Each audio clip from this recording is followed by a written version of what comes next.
ભાર વિનાનું ભણતર.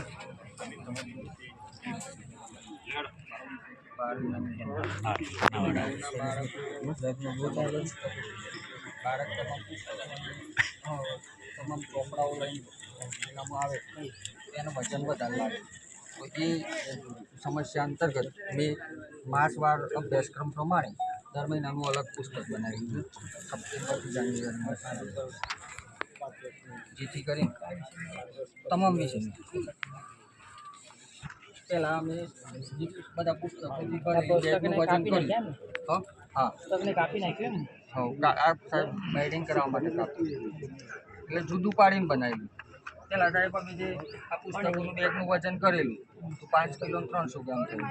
એ તો ભૌતિક વજન છે ને તમારું, ભૌતિક વજન તો રહેવાનું જ છે, પણ એનું મેનેજમેન્ટ શું એમ બીજી રીતે કઈ રીતે કરી શકાય? તમે ભૌતિક આ વજન તો માનો કે ચોપડાથી 5 કાપી નાખ્યા તો થઈ જવાનું, પણ એને એ શિક્ષણની અંદર આપણે ઓછામાં ઓછું માથાકૂટ કર્યા વગર શિક્ષણ કેવી રીતે બહુ સારા વિદ્યુત પરિવારની સમાજદર્શી બનાવી